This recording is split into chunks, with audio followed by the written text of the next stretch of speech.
उग्रसेन नाम का एक राजा था। उसने अपनी पुत्री देवकी का विवाह वासुदेव नाम के युवक से तय किया। देवकी का भाई कंस, जो कि बहुत ही क्रूर, दुष्ट और निर्दयी था, देवकी से अत्यंत प्रेम करता था। इसलिए विवाह संपन्न होने के बाद कंस स्वयं उसको छोड़ने ससुराल गया। जब वह रथ में जा रहे थे, तब बीच रास्ते में उनको आकाशवाणी सुनाई दी।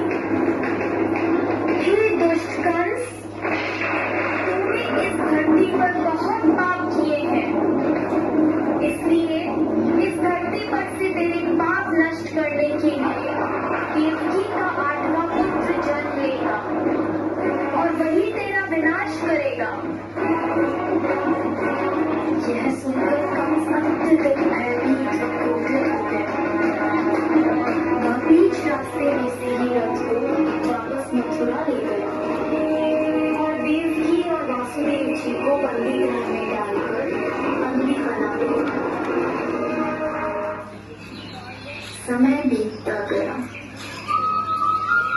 कुछ समय बाद देवकी की पहली संतान हुई। जैसे ही कंस को इसकी सूचना मिली, कंस ने देवकी की संतान को मार दिया। यह उसके अत्याचार की शुरुआत थी। इस प्रकार कंस ने देवकी के 7 पुत्रों को उनके जन्म के तत्काल बाद ही हत्या कर दी। इससे वासुदेव और देवकी अत्यधिक दुखी थे। पर अंततः इस अंधकार के छटने का समय आ गया, जब भगवान ने धरती पर मानव रूप धारण करते हुए जन्म लिया।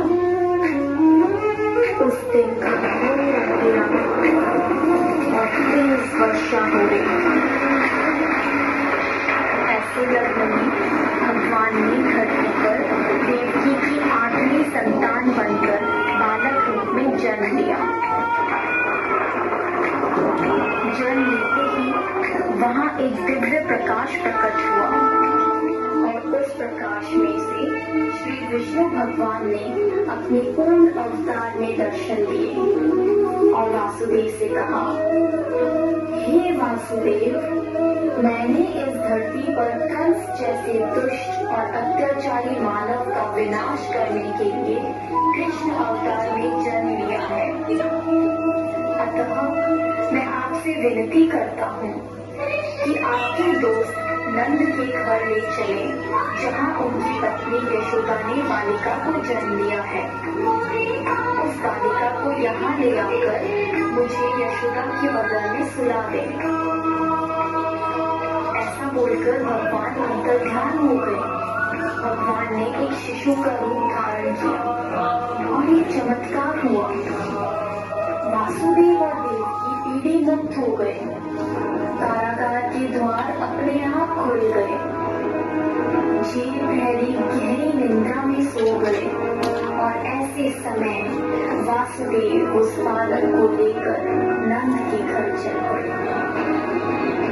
तेज वर्षा के कारण यमुना नदी का बहाव बहुत तेज था, पर यमुना नदी ने वासुदेव और उनके पुत्र के लिए रास्ता बना दिया और शेषनाग ने प्रकट होकर कृष्ण भगवान को अपने फन फैलाकर तेज बारिश से बचाया। आखिरकार वे नंद के गांव पहुंचे और कृष्ण को यशोदा की बगल में लेटाकर उनकी पुत्री को वापस बंदी गृह ले आए। वहां पहुंचते ही बंदी गृह के दरवाजे स्वयं बंद हो गए। सारे प्रहरी उस व्यक्ति के रोने की आवाज सुनकर जग गए और कंस को सूचित किया। जब कंस को सूचना मिली कि वासुदेव जी की 8वीं संतान पुत्री हुई है, तो कंस उस पुत्री को मारने लगा। अचानक उसमें से एक दिव्य ज्योति के साथ मां शक्ति प्रकट हुई और उन्होंने कहा, हे मूर्ख कंस,